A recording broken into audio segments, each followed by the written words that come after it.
अपने कमेंट में लिखा है, इस्लामिक सेंटर के नहीं है ज़ाहिर है, लेकिन उन्होंने कमेंट ये लिखा है कि सलमान खुर्शीद को फ़ौरन सेडिशन के मुकदमे में जेल जाना चाहिए, अभी जेल जाना चाहिए। तो उनसे बढ़कर एक साहब ने ये कहा, इनको जेल क्यों भेजते हो, सड़क पे खड़ा करके इनमें आग लगा दो। ये हिंदुस्तान है, ये हिंदुस्तान है। और मैं ये कहता हूँ कि उन 4 लोगों को शर्म नहीं आई जो चुनाव लड़ रहे हैं मेरे ख़िलाफ़। उन्हें ये शर्म नहीं आई कि हम चुनाव लड़ रहे हैं, हम इन्हें हराना चाहते हैं, लेकिन हम कतई ये नहीं चाहते हैं कि इनको आग लगा दी जाए, सड़क पे खड़ा करके इनको मार दिया जाए। आज ये मारे जाएंगे, कल हम मारे जाएंगे। तुम बचोगे अगर मैं मर गया तो।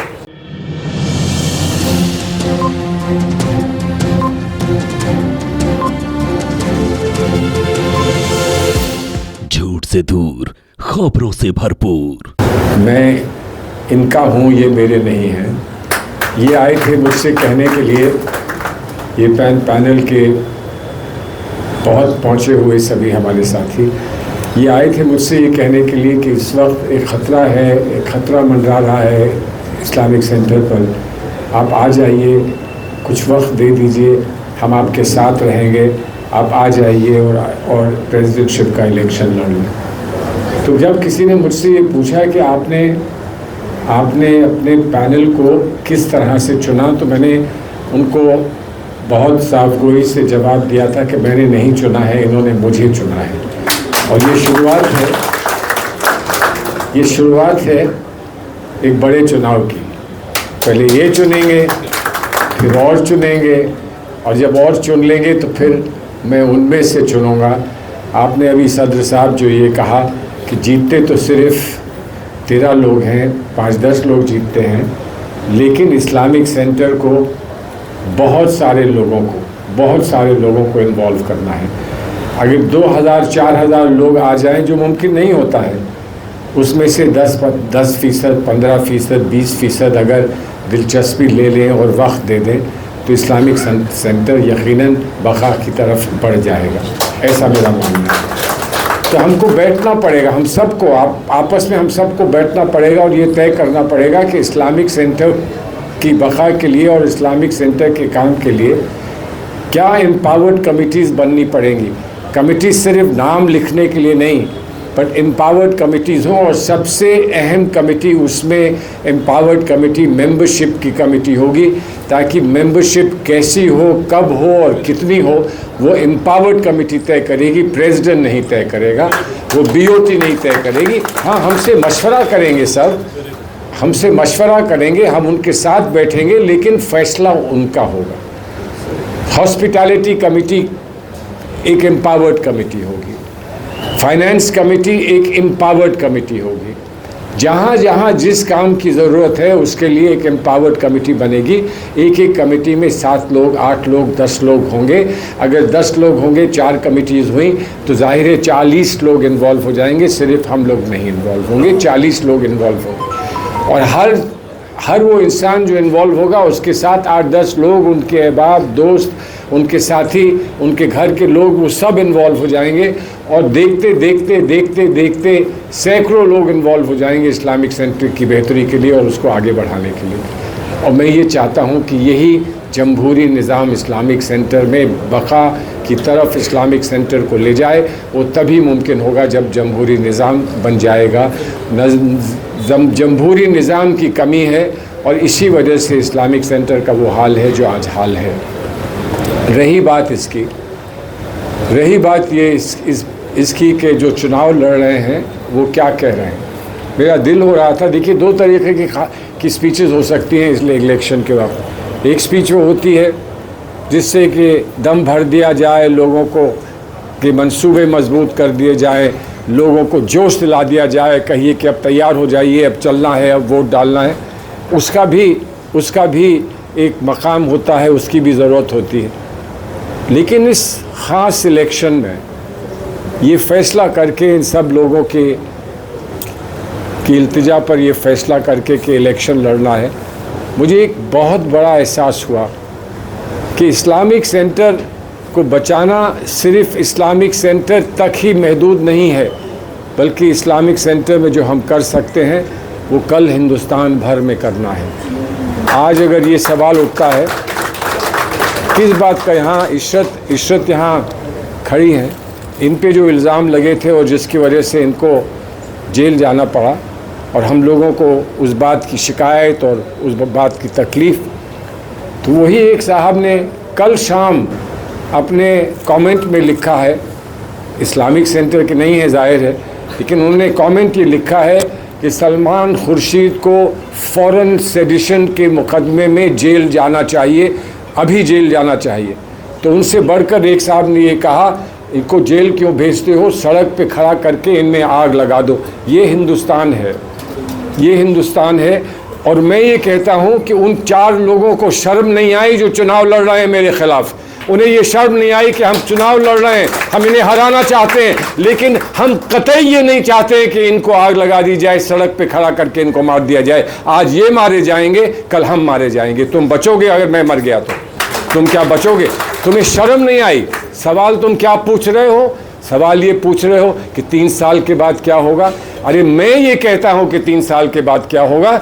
3 साल में तुम्हारी भी आगे की सारी मंशा 3 साल तक लिमिट कर दी जाएगी। मैं आपसे सवाल पूछता हूं, क्या 5 साल से 3 साल कम करने के लिए मेरे साथ खड़े हो कि नहीं खड़े हो? मैं चला जाऊंगा, लेकिन तुम 5 साल को 3 साल करने के लिए तैयार हो कि नहीं तैयार हो?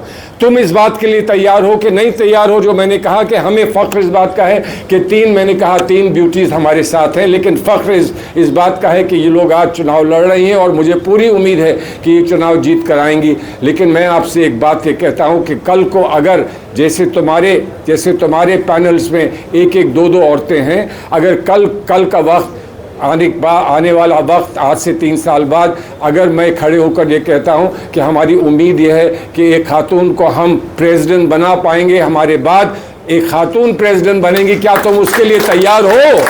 क्या उसके लिए तैयार हो? सलमान खुर्शीद को बनने दो ना बनने दो, लेकिन इस बात के लिए तैयार हो कि आने वाले वक्त में एक खातून प्रेसिडेंट हमारे इस्लामिक सेंटर की बनेंगी। और इसलिए नहीं कि मुझे खातून के वोट चाहिए, मुझे ख़वातीन के वोट चाहिए, इसलिए कि हिंदुस्तान के मुसलमानों के बारे में ये कहा जाता है कि वो अपनी ख़वातीन को बराबर का मौका नहीं देते। तो दुनिया के सामने कम से कम हम ये कह पाएंगे, नहीं ऐसा नहीं है, हिंदुस्तान के मुसलमान मौका देते हैं।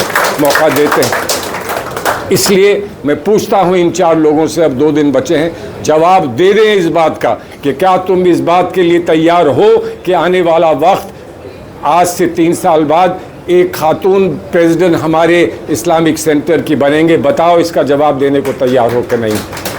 तुमको परेशानी इस बात की थी कि मैं 3 साल रहूँगा, मैंने ऐसा काम कर दिया है कि तुम भी 3 साल रहोगे। अगर तुम आओगे तो 3 साल रहोगे, तुम भी 3 साल से ज़्यादा नहीं रह पाओगे। अब जाओ, कुछ चाहो तो अपनी उम्र बढ़ा लो या घटा लो, कोई फ़र्क नहीं पड़ने वाला। और सिर्फ 3 साल नहीं, सिर्फ 3 साल के साथ साथ 2 टर्म्स, 3 साल और 3 साल, 6 साल के बाद बस ख़त्म हो गया, जिसको बम्बई वाले कहते हैं कि नक्की हो गया, अब जाओ, बहुत कर लिया, अब चले जाओ यहाँ से। ये मैं उनसे पूछ रहा हूँ कि इन चीज़ों का जवाब देने को तैयार है कि नहीं।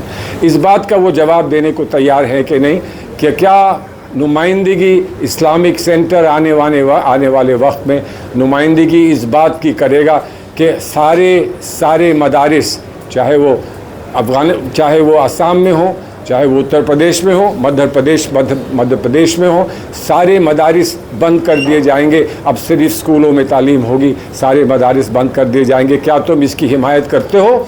इस बात की हिमायत करते हो? नहीं हिमायत करते हो तो अभी तक बोले क्यों नहीं हो कि हिमायत नहीं करते? आज तक बोले क्यों नहीं हो?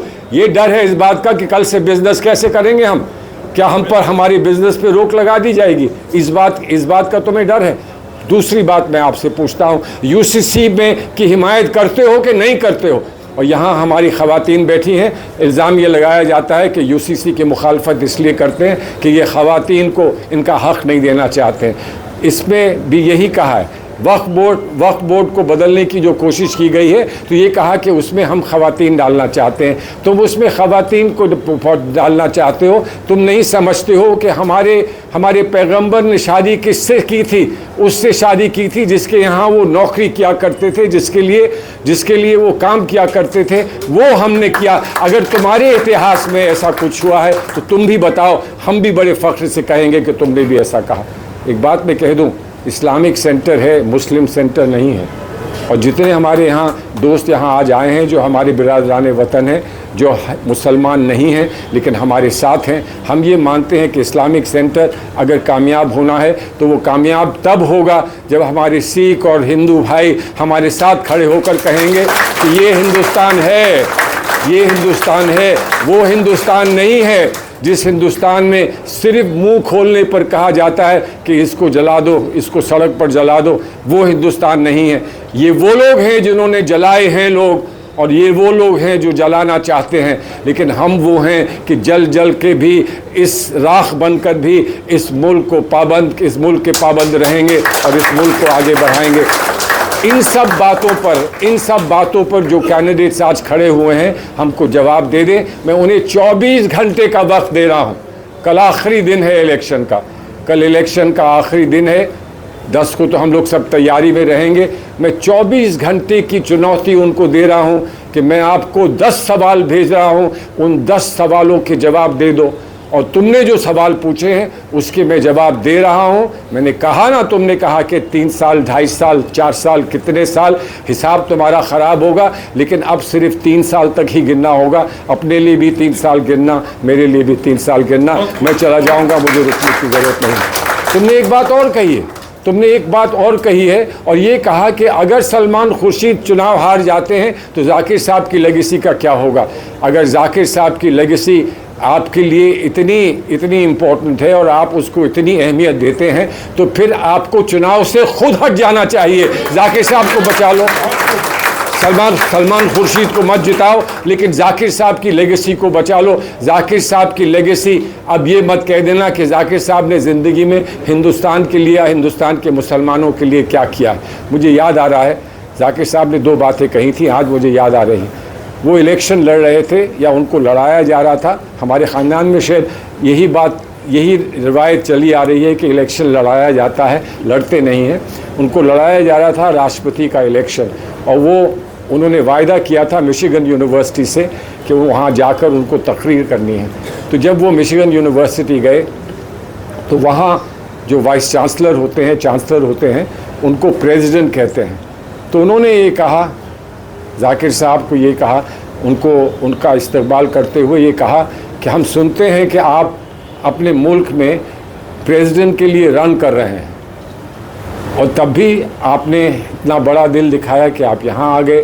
जब इलेक्शन हो रहा है उसके दौरान आप यहाँ आ गए। तो जाकिर साहब ने अंग्रेज़ी में कहा था, in my country we only stand for elections, we don't run for them. तो अमेरिका में जो कहा जाता है ना कि रन कर रहे हैं, हम यहाँ रन नहीं करते, हम सिर्फ खड़े होते हैं।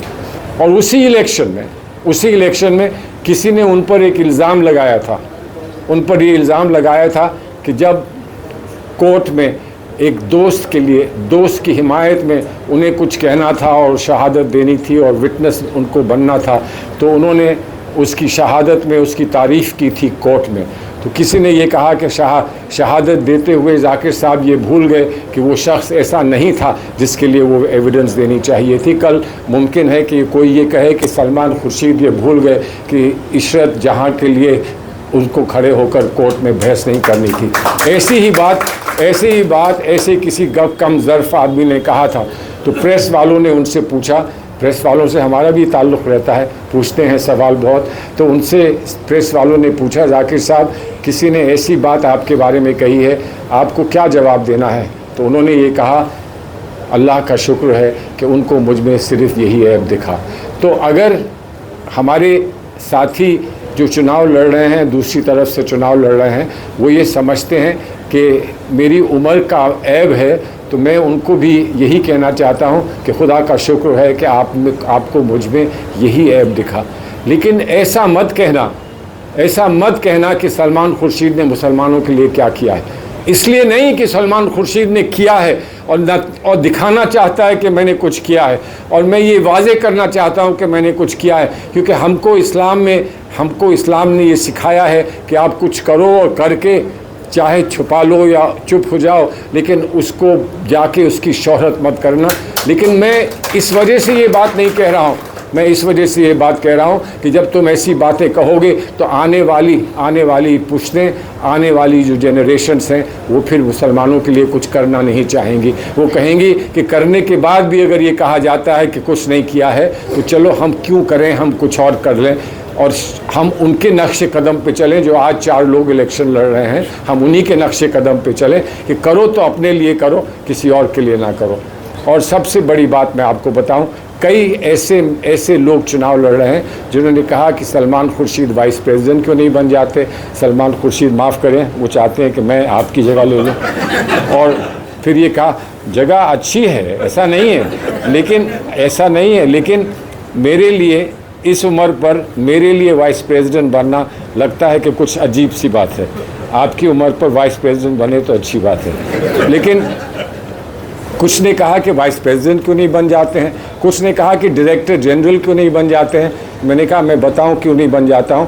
आगे हमारी हुकूमत आएगी और लोग मुझसे पूछेंगे आप क्या बनना चाहते हो, तो मैं ये कह दूंगा मैं फॉरेन सेक्रेटरी बनना चाहता हूं। फॉरेन मिनिस्टर तो बहुत रह लिया, अब उनके नीचे काम करना चाहता हूं। तो भाई क्यों जलील करते हो, क्यों जलील करते हो हिंदुस्तान के मुसलमानों को कि हम में इतनी अक्ल भी नहीं है। अरे कह दो कि हम कुश्ती करेंगे और कुश्ती करके तुम्हें हराएंगे। ये बातें क्यों करते हो, फजूल की बातें क्यों करते हो, और फजूल की बातें करके क्यों हमारे इस्लामिक सेंटर को यहाँ ला के तुमने खड़ा किया है। फिर एक और बात कहते हैं सियासी लोग नहीं होने चाहिए। बहुत दिन तक मैं सोचता रहा सियासी लोग क्या करें, सियासत में भी ना रहें। कुछ पार्टियां आई थी जिन्होंने कहा था कि सियासी लोग सियासत में ना रहें, कुछ लोगों ने कहा कि स्पोर्ट्स में सियासी लोग ना रहें, अब इस्लामिक सेंटर में कहा जा रहा है कि सियासी लोग ना रहें। तो सियासी लोग ना रहें तो सियासी लोग का किया हुआ काम भी तो ना रहे। ये ज़मीन वापस कर दो, किसी सियासी शख्स ने दी थी ये ज़मीन, इंदिरा गांधी ने दी थी ये ज़मीन, वापस कर दो और फिर जहाँ से तुम कमाई करते हो वहाँ से कहीं और ज़मीन ख़रीद के दे देना। इस्लामिक सेंटर तब बन जाएगा तुम्हारा, उसमें क्या परेशानी है। मैं गया था बम्बई में, वो उनकी अंबानी साहब के यहाँ मैं दावत में गया था, बहुत बड़ी शादी थी, तो बाहर लिखा हुआ था अंबानी कल्चरल सेंटर। तो किसी ने मुझसे कहा कि क्यों नहीं इन लोगों से कहते हैं कि आप भी अपने नाम के सामने एक कल्चरल सेंटर बना लीजिए, इस्लामिक सेंटर का पीछा छोड़ दीजिए, आप एक और कल्चरल सेंटर बना लीजिए। लेकिन उस कल्चरल सेंटर की बात में से एक बात निकली कि लोग ये कहते हैं, बहुत सारे लोग कहते हैं कि आरएसएस तो पॉलिटिकल पार्टी नहीं है, आरएसएस तो एक कल्चरल ऑर्गेनाइजेशन है। मैंने कहा वही तो मसला है ना, हमारी यहाँ एक कल्चरल ऑर्गेनाइजेशन है, वो तुम्हारी कल्चरल ऑर्गेनाइजेशन है। और यहाँ कुश्ती अगर कल्चरल ऑर्गेनाइजेशन की होगी और अखाड़ा कल्चरल ऑर्गेनाइजेशन बनेगा और प्राइम मिनिस्टर उनका साथ देंगे और हम यहाँ से वो लड़ेंगे तो फिर क्या होगा ये बताइए। इसलिए हम नहीं चाहते हैं कि RSS as a cultural body यहाँ आए, नहीं तो फिर हमको नाम अपना बदलना पड़ेगा और ये कहना पड़ेगा कि Islamic cultural centre along with RSS cultural centre. वो हम नहीं कह सकते, वो हम नहीं करेंगे। हम इस्लामिक सेंटर को बंद करना पसंद करेंगे लेकिन उसको आरएसएस कल्चरल सेंटर बनाना नहीं मानेंगे। इस बात के लिए हम कहीं नहीं तैयार हैं। तो इसकी लड़ाई अगर लड़नी है तो कहीं तो जाकर मुझे लड़नी होगी, कहीं तो जाकर ये कहना होगा देखिए हमारी पार्टी भी लड़ती है।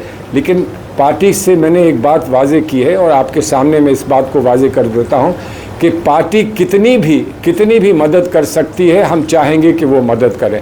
हर एक पार्टी से कहेंगे कि आप मदद करें, कम्युनिस्ट पार्टी से कहेंगे मदद करें, समाजवादी पार्टी से कहेंगे वो मदद करें, बीएसपी से कहेंगे वो मदद करें। लेकिन हमको ये मत बताएं कि सेंटर कैसे चलाना है। ना कांग्रेस बताएगी कि कैसे सेंटर चलाना है, ना वो पार्टीज बताएंगी कैसे सेंटर चलाना है। लेकिन जो खुले दिल से हमें कुछ दे सकता है उसको हम क्यों नहीं लेंगे, यकीनन लेंगे, ज़रूर लेंगे और खुलेआम शुक्रिया करेंगे उनका कि उन्होंने हमारे लिए ये किया है। लेकिन कोई आकर हमारी खुद मुख्तारी छीनना चाहता है और कोई आकर हमें बताना चाहता है कि सुबह 5 बजे खड़े होकर यहाँ पर कसरत किया करो, तो हम उसको नहीं स्वीकार करेंगे, उसको नहीं मानेंगे। और उसके लिए जो भी लड़ाई हमको लड़नी होगी वो हम लड़ेंगे। और तब मैं इन लोगों से पूछूंगा कि अब सियासी लोग चाहिए कि नहीं चाहिए। कभी लड़े, तुम लड़े हो ज़िंदगी में कभी, तो पता चल जाएगा कि कैसे लड़ाई लड़ी जाती है। हम लड़े हैं इसलिए हम जानते हैं, हम लड़े हैं और हमने लड़कर दिखाया है कि आखिर में हम ही होते हैं कामयाब और हम ही होंगे कामयाब। बहुत बहुत शुक्रिया।